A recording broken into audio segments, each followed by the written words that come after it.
Memory Foam, a cool side of the pillow spin-off show where Vince and Josh talk on a variety of topics. Almost nothing is off limits. From dreams to pop culture, join us as our boys blurt out complete and utter nonsense until they tire themselves out. Please, just try to enjoy it.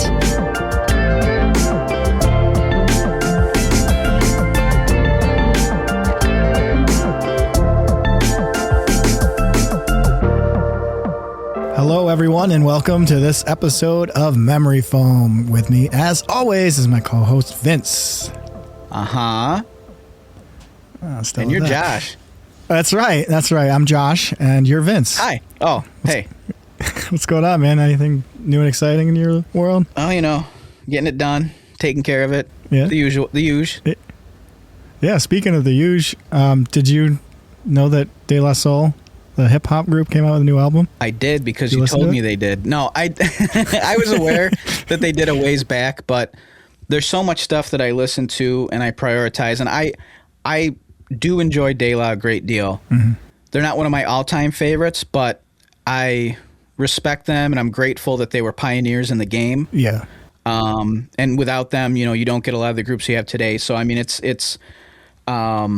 but like, it's one of those things where it kind of got buried amongst other stuff I wanted to listen to, and even stuff that like I'm a huge fan of. It took me forever to end up taking a listen to. So that's a long answer to say yes, I am, and I did end up listening to it. It's weird for me, for De La Soul, though. Like, I actually really do like them, but I'm a sort of an imposter in sorts, because I really got involved, like, came on, and people are going to slap their heads. They're like, oh, God, facepalm when they hear this. But I was Beastie Boys fan first, which is not hard to believe, right? And they were on the Artificial Intelligence Mosaic Thump. At least two Ad Rock and Mike D were on a track on there. And I think it was played on local to this area, to WBER, the alternative radio station. I feel like they played it. And I remember hearing, I love Beastie Boys. I'm like, oh, this is such a cool track. And then I listened, and then I fell that album. I just fell absolutely in love with it. It's like so good to me. And then and then they came out with the second Artificial and weirdly and stuff. MCA, like the two guys who were featured of Beasties are the two that ended up surviving. Right. And who are still alive today, and MCA wasn't on there. That's just a neat little tidbit, because of course, sadly, Trugoy Dave passed away. Yeah, I know, it's sad. And that's why that's kind of them without him, and kind of navigating without him, basically. Yeah, it's kind of send off, right? It's sad without being like depressing. That's how I felt as overall for the album. Yes and no, kind of. So the weird thing for me, right, is a lot of times when you talk about De La, people will talk about Tribe, called Quest. Sure. If people talk about Tribe, they'll talk about De La. Like, always within the top 5 groups or whatever, or top 10, those two names, get kind of changed around. And I'm a huge fan of Tribe Called Quest. Mm-hmm. Also, they have a member who passed several years ago, Phife, who might kind of be my favorite member. I don't know. I love his tongue-in-cheek style, and he's also a very short king, so I could relate to him on that. But like, and it's cool because Q-Tip is on the new De La album, and it's neat, some of the the people they have on it. But like, so almost star-studded. It's a little way. Yeah, it's Cabin very in the Sky. So, but here's we haven't said that yet. What's that? If we haven't said it yet, Cabin in the Sky. Yes. Cabin in the Sky album. So there's some awesome people. Like, you got Black Thought, DJ Premier, the Killer of Mikes, Killer Mike, Nas, Pete Rock, Q-Tip, Slick Rick. The opening is definitely a tearjerker, because oh gosh, yeah. It's like, where's Dave? Dave's not here, man. No, I don't mean to be insensitive. It just makes me think of the whole Dave's not here, man. But like, so for me though, what I'll say is, and it might just be me, but with the Tribe Called Quest album, which the name of it's escaping me, but it's the last one they did. Josh will look it up while I mutter. But basically, with that album, you knew that Phife was gone, and Phife wasn't a bunch of the songs. We got it from so here. Maybe that's why it felt a little. What is it? We got it from here. Thank you for your got service. it from here. Yeah. So like, Phife is at least in the album a little bit, so maybe that's why it's a bit different. But really, for me, it felt like it was more of a fun celebration of like, hey, Phife was so good. Yeah, it's in the back of your mind that he passed away, but like this is I thought it was a very solid album. The difference with the De La album for me is it was melancholy. It was kind of happy, like optimistic, but Dave being gone kind of loomed heavy, much heavier than Phife being gone for me in the Tribe album. So to me, it was like, it was optimistic, it was honoring him, but it really hung heavy in like most of the songs that like Dave's gone. And I will say this, I think it's a lot of albums, whether they think all their stuff is killer or they have a little bit of filler, whatever have you. For me, I like this album a great deal, and the production was excellent. Some of the songs are absolutely beautiful, just like the instrumentals and whatever. Yeah. But for me, less is more sometimes. The album was a little long in the tooth. It's just a long. What's the runtime? At least for me, it's like, this will kill my afternoon. Let me listen to the new De La. No, but it's like 70. It's over 70 minutes. 7:20 it comes in it. That's a lot. Yeah, it's like time. It's like oof. Okay. And the other thing is like, I'm not a big fan of skits in rap. Give me one or two, and that's it. Don't keep doing all the sketches. Like, and it happens too. Like, eventually we're gonna kind of talk about other albums we listened to, but like it's. I know that like De La is known for doing skits and whatever else, but like for me, they weren't super strong. I thought it was cool the intro, the cabin talk, where it had all the different Killer of Mics and Slick Rick and Nas and everybody like saying hello. Yeah, that was fun. Now the thing is though, is like Slick Rick, I was excited because he's one of my all-time favorites. He barely did like a hook for one of the songs, and that's how they used him. And I'm like, that's neat. Love Q-Tip, but like it sounded like he didn't really put everything into it. He's just kind of there and just kind of raps and goes through the motions, and fair enough. But like for me, I was telling Josh earlier, I have a ranking system where it's basically like, if I didn't like it, meh. If I thought it was okay, it was decent, or I gave it a star or two.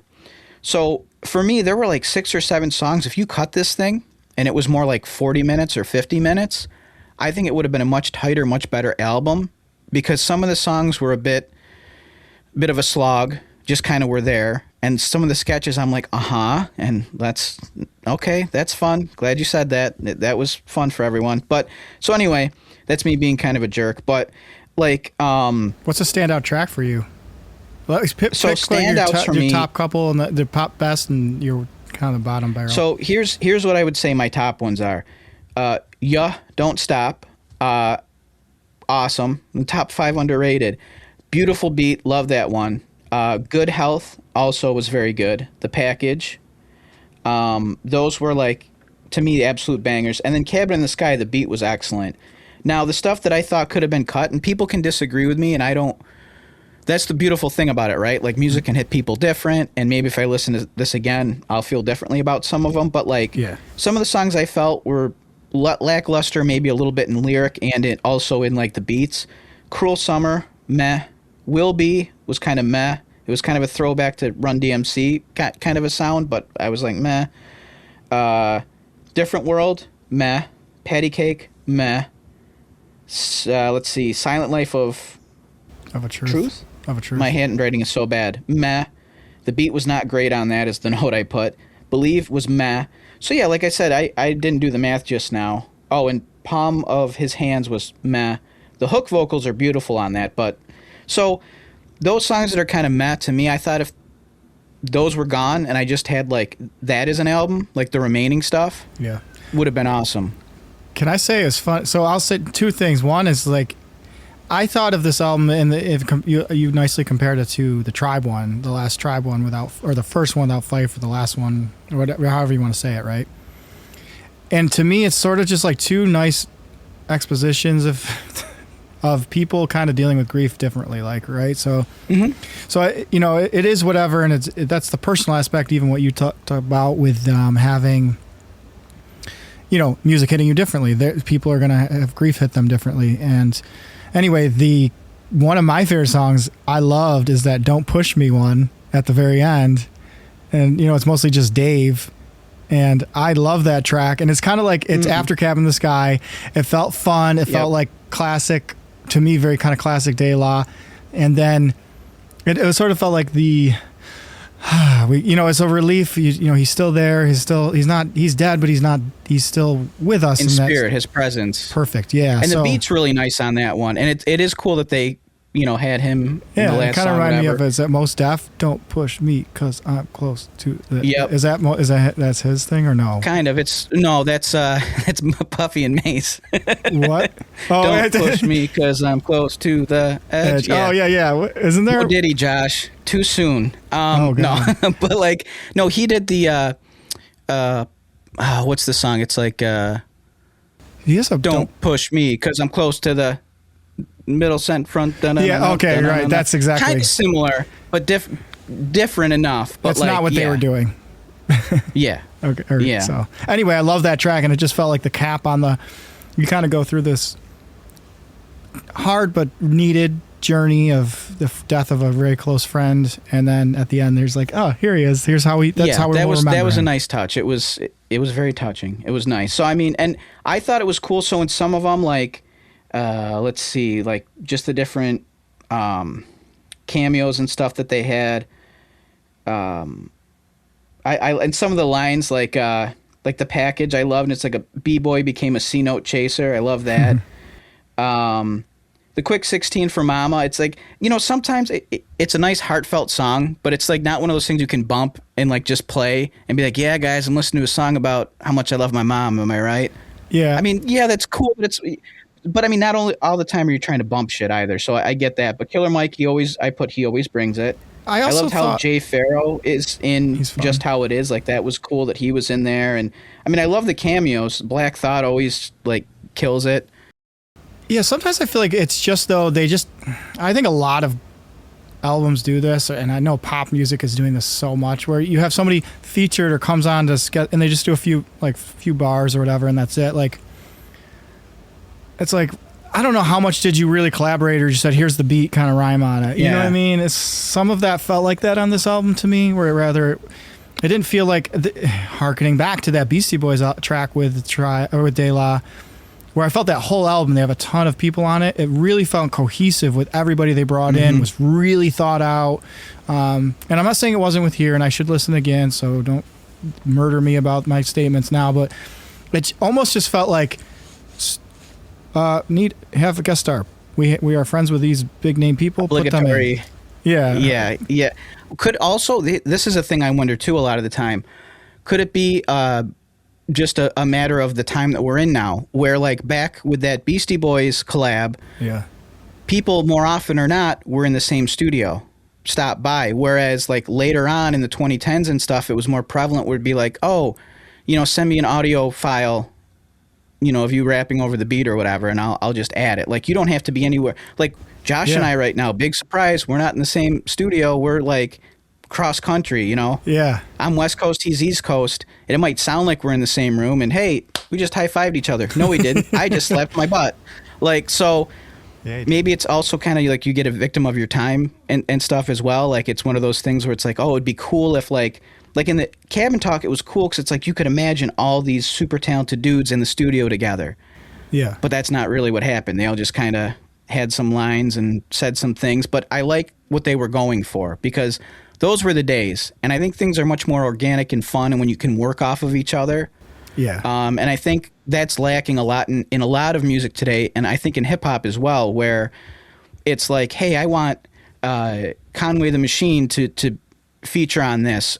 He's not coming to the studio. He's just going to send me his stuff digitally, and I'm going to piece it together with my engineer and DJ and whoever. Yeah. So, we got West Side Gun, and he's going to be on this guy's project, but he actually wasn't in the studio, and it's no fault of theirs. I mean, it's why spend the money and the resources and whatever, driving wherever, taking a plane wherever. So I don't know. Some of it I think is a. I'm just saying, I don't. We still collaborate and really get into writing an episode of Cool Side of the Pillow or whatever, and things, but I just don't. I wonder if it is just I'll email you the beat. But we're not detached. We work on it together, and we're talking to each other, and we can see each other. Whereas Q-Tip might not have he might have had one phone call with them, whatever, and was like, oh, yeah, I can do a beat for you guys. And then, or I could do a verse, does his verse, says his little thing, and then boom. because he's a killer producer in his own right. So it's like maybe it would be cool to have him come on and really like. And I don't see that he was on any of the tracks, but maybe I'm missing it. I don't know. Oh wait, Q-Tip? Yeah. Yeah, no, he was. Producing though. Like I don't know if he. Producing. I don't think he produced anything. He might have. I mean, he's definitely talented with that. Of course, he produced One Love on Nas's seminal debut, the Illmatic, which is one of the greatest albums ever. I mean, people can argue it, but you really can't. It's incredible. Yeah. I don't know. So the elephant in the room, kind of that cohesively wanted to bring this all together to get your take, because you're a huge hip hop head, and with Dave from De La passing away, MCA from Beastie Boys passing away, you have Guru from Gang Starr passing away, and then of course we already also talked about. You had Phife Dawg from Tribe Called Quest pass away. Yep, Phife. Yeah. So I was wondering, what if you took all these remaining members and created a supergroup, a super like a rap Wu-Tang, group, if you will. Yeah, sort of like a Wu-Tang. So with Tribe, you have 3 surviving members: Jarobi, Q-Tip, and Ali Shaheed Muhammad. Yeah, you have those 3 surviving. With De La, is Jarobi? How much does he come in? Is he still? Because he's dropped a little, or what? In their latest album, or their last album / latest. He raps a bunch on it, but I think originally it was intended maybe for Phife to do some of that, but like he did that. I think he's one of those dudes who like collaborates, and like kind of, I don't want to say ghost writes, but I think he's a collaborator and he's used as needed and comes on tour with them and stuff. But he's sort of like that member that like you really only know like the 3 main guys, but Jarobi's definitely there. Yeah. Do you think he'll come back now more if they do another album? That would be awesome. I hope so, because I like Jarobi a lot. He's in a group with one of the dudes from Black Sheep called Evitan, which that's just native backwards because they're part of native tongues. Yeah. And it's really good. There's a song called like, I can't think of the exact name, but it's like Bong Bong or something, and it's like light up the bong bong bong, and it's just a really fun beat. And Jarobi comes with it. He's really good. So I'm surprised that like they didn't use him more in the day. But yeah, and then you have the surviving members of De La, which help me out. I know which guy is gone, but like the other 2, I forget their names. So do you? De and La. No. And then you got Beasties who like Ad Rock and you took me out. Who else survived? Ad Rock and Mike D. Yeah. And then Gang Starr, you have DJ. What's that? Iglesia? Maceo and Posdnuos, like Posdnuos, or however. Yes, sound don't kill me. I'm trying. Yeah. Yep. And Trugoy was Yogurt, which is really cool. And like Gang Starr, you have DJ Premier who survived, so that'd be cool. So Premier could be kind of like the DJ, the dude because he was the one on this on the Cabin Sky. He was a lot on there. Beasties also, they can do some production. You got Q-Tip and play real instruments. Yeah. Beastie Boys, so like you got people who definitely have their chops, and you got plenty of people who can rhyme. It's about 8 people, whereas Wu-Tang is 9 or 10, depending on if you count Capadonna or not. So wait a second. I guess let's think about that. So the 2 from Pos and Maceo. Maceo doesn't really rap. I mean, he might have little spurts, but he's not known for that, right? He's more producer dude. So you have that him as a producer, and then you have Pos as the rhymer, the rapper. Then for the Beastie Boys, I think you have them in both camps. So if Ad Rock and Mike D but they'll predominantly be on the mic, right, with his production value. Then Gang Starr, you have basically just DJ Premier, because he he doesn't. And then for Tribe is kind of somewhere in that mix too with the rest of them, where they can, like, Q-Tip does both so freaking amazingly. Yeah, like Ali Shaheed Muhammad would probably just be more like Premier, and they would produce. But I mean, I think that would be an awesome tight album. DJ Premier, and then Ali. Yeah, some true heavy hitters doing for production. It'd be sick. God, you imagine that album? Do you like if they wanted? God, I would be. Can we somehow internet make this happen? Get these guys in the. Good.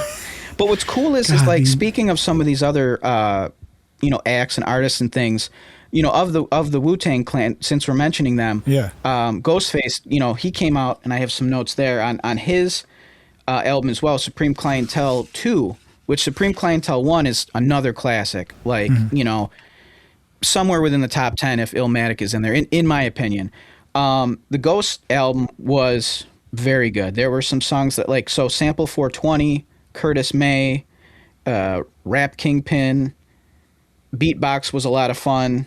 Metaphysics, which used another sample from, which used elements of Typhoon rap, which like is Mayhem Loren, which is really cool. It's like felt like a, and then there was like a throwback to Pretty Tony, which I think was the Zoom. And what else? There was one other one. Let's see here. Oh, Rap Kingpin sampled another one of Ghost's songs, Mighty Healthy, from Supreme Clientele 1. But it was different enough, but you caught elements of it. So I thought that was really cool. Like, he's like made so many albums that at this point in time, he can be like, yeah, I'm going to take elements from another beat and use them as a new song. And it worked so well. Like, it was really good. But again, there were a bunch of sketches or skits that I'm like, really? Like, one of them was like talking about tossing salad. And I'm like, really? This was funny in like 2000s, kind of. So why are we talking about this? And then it's funny too because I put Force MD or I don't know. My handwriting is terrible, but whatever that Force something or other song is or skit, it's like, all right, everybody come to the floor. And it's like, this is the 6th song on the album. Force MD skit with Ty Boogie. There you go. That's the one. That to me was funny. It was kind of unnecessary, but it was fine because it was like, oh, hey, it kind of gets you back up and going. But it's like, everybody come to the floor. Okay, we've been here. It's song 6. What's going on here? Like, I don't know. Here. So, also, though, we talked about Nas or we talked about DJ Premier, and we have talked about Nas. Yeah. Light Years, that album that came out, was very good as well. There were a few meh songs, but, like, I thought My Life is Real, Get Ready, It's Time, Nasty Esco, Nasir, those were all great. It was cool that AZ was on a song back to like the Firm days with, Foxy Brown and, that whole group was cool. And I really like the Nas one. So, I mean, if just recent listens with all this stuff, the tie-ins or whatever of the latest albums we're talking about, like I feel like I liked Supreme Clientele 2 the best, and then Nas and Premier's Light Years, and then Cabin in the Sky. But they're all great albums. The only problem I have, and it's a me thing, is so many sketches and so many skits. Yeah. The Nas one didn't really have... They had a couple, like, sort of fillery-ish things, but it was mostly just all... Right? It was all just kind of rhyming and beats. And I get why, like, sometimes it's nice to, like, have a transition, but, like, sometimes it's like you're just throwing stuff in or to throw in there, and you're not really saying anything. And maybe they are. Maybe I'm horribly wrong, and they're like, dude, actually, there's a lot of, like, nuance to what we did, and we're giving, paying homage to this thing or that thing, but like without knowing that, it's almost like one of those inside jokes, and you're like Michael Scott, and you're like, one day, like I love inside jokes. One day I hope to be part of one. You kind of feel like, are you guys talking inside baseball, or is this just filler? Like, what's going Something on? Happened in the booth that nobody else knows about. But for me, I feel like this. Like, sometimes people can be like, oh, you're hypercritical, whatever. Here's my thing. If you love something enough, you also have to realize and want the best for it. And you can sometimes be very critical, but that doesn't mean you don't love it. Yeah. It's just, you can appreciate something and be like, well, this could have been a little bit better. But honestly, these are all groups and artists who are at the tops of their game still. They've got that longevity. Yeah. I mean, I'm so grateful that they're all still making music. We haven't really done anything for the Beastie Boys, though, in a long time. Yeah, I did see they were on Conan Needs a Friend. I saw like a random clip on YouTube, and it was really fun to see them and chopping it up with Conan and joking around. So that was really cool. But I think it's a cool premise of just taking like the surviving members of Tribe, De La, Beasties, and Gang Starr and having them all together. Now, again, I'm not trying to be like yuck other people's yums or whatever, but sometimes, like, I think Cypress Hill, a few of their members, and like Rage Against the Machine, some of their members like did a group, kind of a super group, and like I really like Cypress Hill, really like Rage Against the Machine like back in the day, but like not like Prophets of Rage, I think they were called. Oh. Like already they're really trying to shoehorn like, we're revolutionaries, we're potheads. They go hand in hand. Like, I don't know. Just me. I mean, but you know, sometimes it's like you're taking two awesome things. Like you got puzzle pieces from two awesome puzzles and you're trying to smash them together. And it's like, doesn't always fit. So that's why I wanted to know what your thought. Do you think you wonder about like egos and everything? Could they actually meld together? Yeah. I think so. I think the thing is though, is the guys who predominantly just do beats should maybe stick to that. So like if you had DJ Premier, Muhammad, and Maceo, if they took the brunt of the production and like Q-Tip did a little bit as well and the Beasties as well, like kind of executive producing maybe or like co-producing but kind of taking a backseat to the main guys and the guys who actually rhyme doing the majority of that. Yeah, I think it would be awesome because with Tribe you've got like the cool laid back delivery of Q-Tip, the hypeness of Jerobi. You know, you've got the Beastie Boys, they're hype, they're awesome. You know, I mean, you have no shortage of like different styles too, and you could have like guest stars come on. They've all kind of worked together too, right? Yeah, like in some form. I don't know if I'm blanking on like Premier and the Beastie Boys, but I feel like every other faction has kind of worked together in some form. Well, like Native Tongues, right? Was like originally Tribe Called Quest, De La Soul, and Jungle Brothers, and then you had kind of the unofficial guys who were sort of part of it, but maybe just slightly missed what like Black Sheep, and then I think also maybe Common and Talib Kweli, if I'm not mistaken. But I've heard a lot of those names kind of been like, yeah, they're part of Native Tongues, but they're kind of like the next gen Native Tongues, or they're associated but not real, like, but still in that conversation of kind of carrying the torch and being part of that collective. But of course, I mean, Tribe and De La, those guys would definitely gel well and get along. Beasties and De La and Tribe would absolutely get along, and then you just have Premier along as well to enhance the whole thing. So I think it would be killer. I mean, I love, what is it, that one song, Get It Together, where it's just like Beasties and Q-Tip freestyling, and the beat's so good and it's just so much fun. And that's also, again, going back to what we were talking about, what's kind of lacking in some hip-hop as well as rock, any genre. You lack some of that, like, hey, we're all in the studio goofing off together. The fun is infectious. You can feel it. Whereas it's a little detached. I'm going to mail in my my beats or my verses or whatever, and that's fine. But I think like it's not as collaborative. You know, it's just sort of like, here's some stuff, cool, I'll take it and see what I can do with it. Which, I mean, I feel like if you and I did that for the podcast, it would be brutal, because it'd be like I would try to write with both of us in mind and maybe miss the mark, and same with you.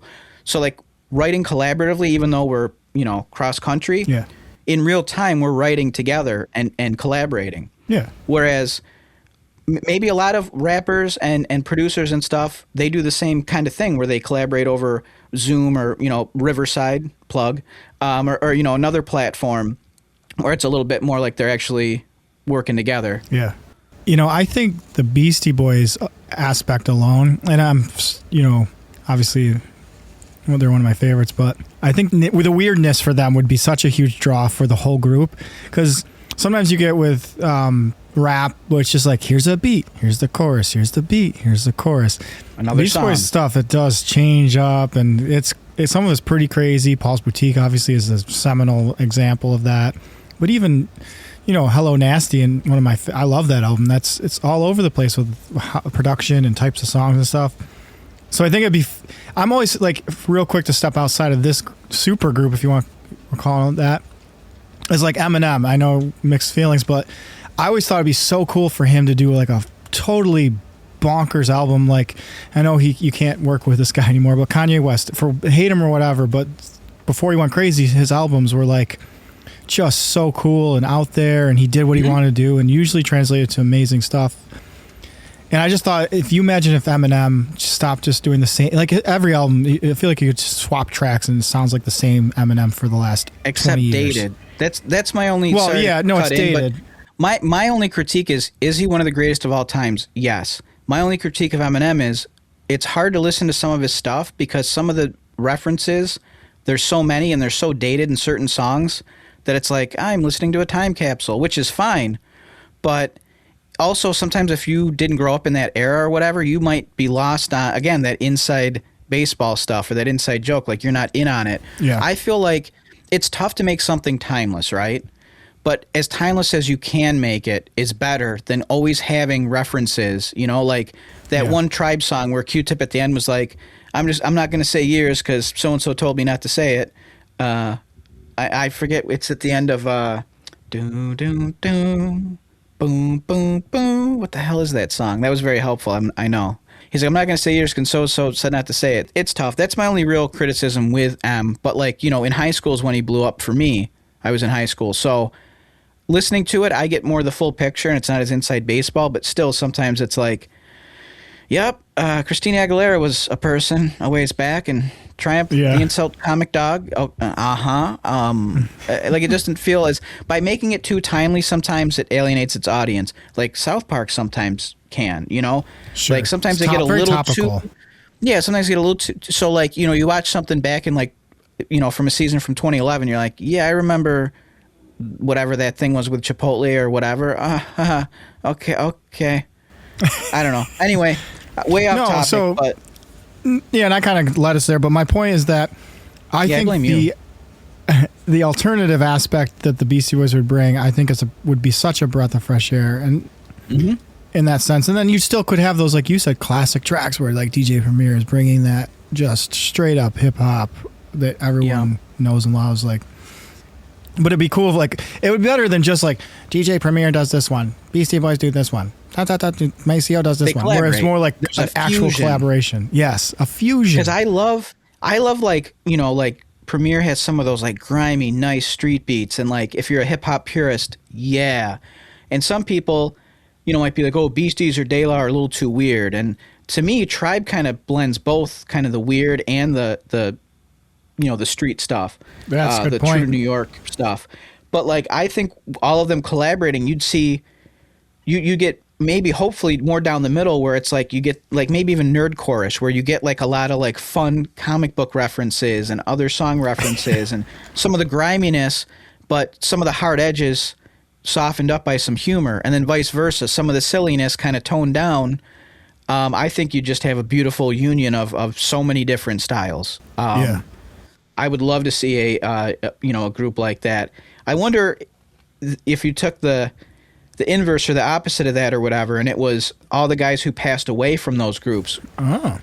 So like you have Phife, you have Trugoy, you have MCA, and you have Guru. Those are four dudes, and you know what? If we're making them like Wu-Tang, let's throw ODB in there because he passed away. Okay. What a interesting group. You have ODB with like the street stuff, but the weird out there stuff. Yeah. You have Guru with like the smooth. He could kind of maybe like be like the leader and bring everyone together, and you know, you have MCA with like some of the experimental wild stuff. You have Dave, you know, who a lot of people feel was like the heart or the glue of De La. And you have Phife, who again is well rounded. He can rhyme with anybody. I think that would be a really cool fivesome as well. Yeah, that's cool. I didn't think of that. Imagine that. Yeah, that would be nuts. You have ODB.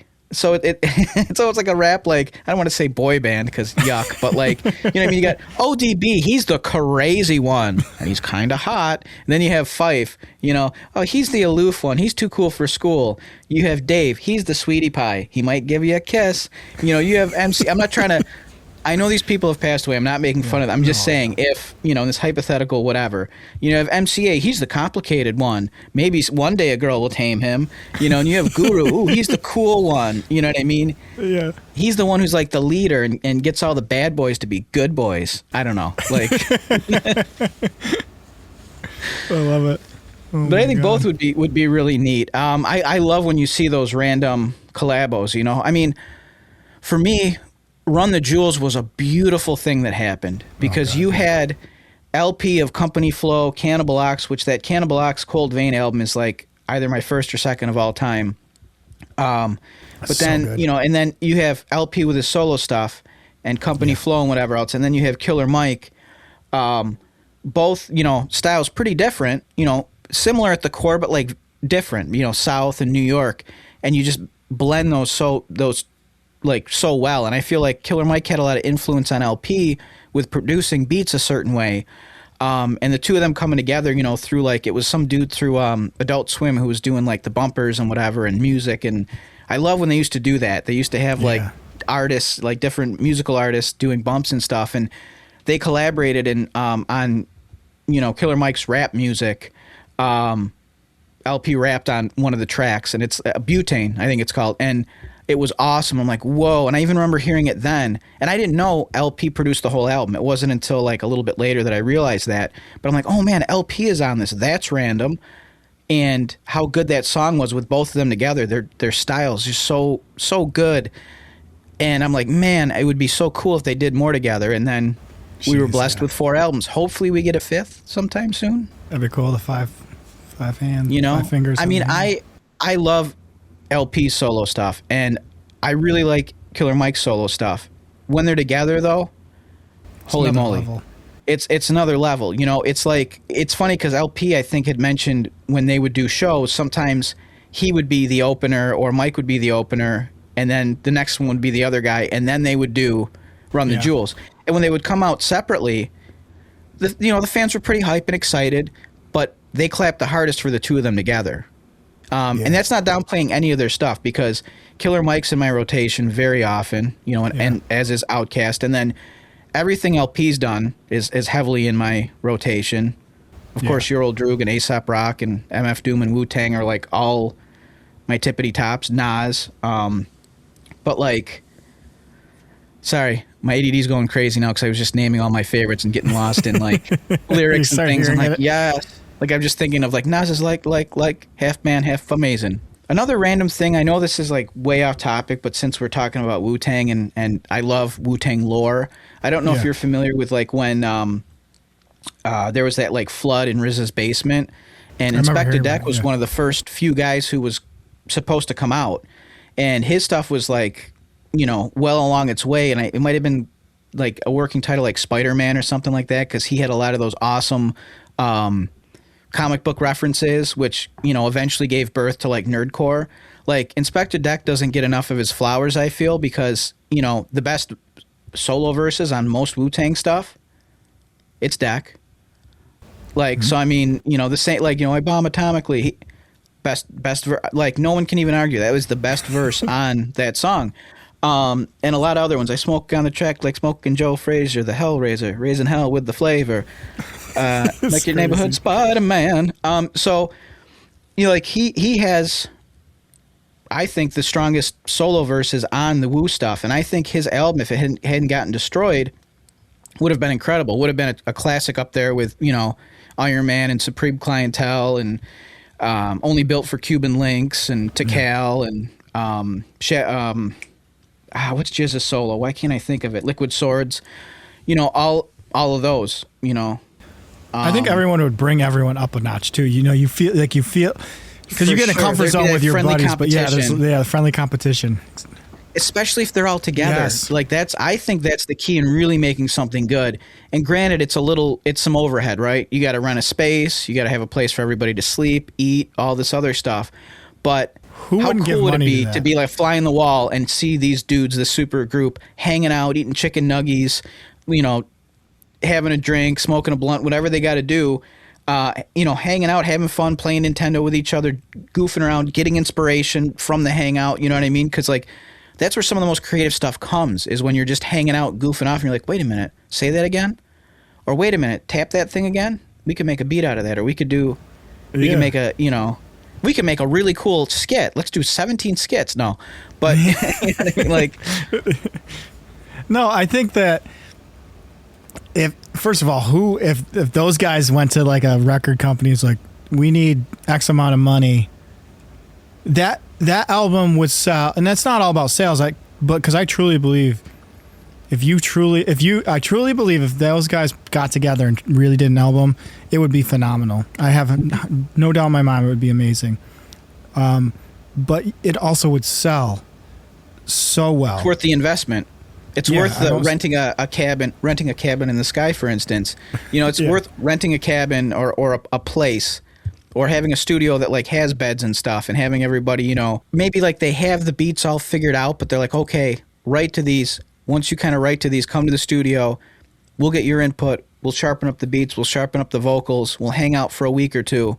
Because, like, to bring up MF Doom, Mad Villain, him and Quasimodo, a.k.a. Madlib, granted they didn't, I think Madlib said they didn't hang out a ton. Like, he would write some stuff, and then MF Doom was, of course, he's MF Doom. He's kind of strange. I like it. He would sleep at weird hours, and, like, he would record for, like, his vocals and help out with a little bit of production, but mostly he just did the vocals. And he would be up at weird hours of the night and, like, work for 12 hours, sleep for, like, 4 or 5, wake up, do that again. And they did interact some, and they hung out and they smoked and whatever. But even still, the fact that you're just in proximity with the other person you're creating with, there's going to be things that you work off each other and get inspired by. Whereas if you just get a verse from somebody cool, but then that's it. That's the end of the transaction. There's no collaboration there. You're just making a mosaic. You're taking a piece and fitting it into your puzzle. So I think there's a lot said, and it's a lost art. Even if you have to do it over Zoom or over Teams or whatever, I think being able to actually collaborate with someone, you just get much more out of it than just, you do your part, now you do your part, now let's shoehorn them all together. Yeah. A little bit of the magic is lost, especially in hip-hop, I want to say, because of that. Yeah. I think you're right. I still love it, though. I'm still here for it. All right, tell us who we missed. Who would you add? Who would be the strongest of the group? Whatever it is, we want to hear from you. Chime in, Instagram, send us an email, whatever. Just share it. Skip, Scop, Scared. I think they should share it. See you next time. Bye-bye. This has been Memory Foam, audio comfort for your ears. If you haven't already, be sure to subscribe wherever you get your podcasts. For merch, links, and everything else, head over to coolsideofthepillow.com. By the way, if you're only listening to this, you're missing half the show. We've got full video episodes up on YouTube. Also, make sure you're following us on Instagram at coolsideofthepillowpodofficial. Thanks for sinking in to this episode of Memory Foam. Until next time.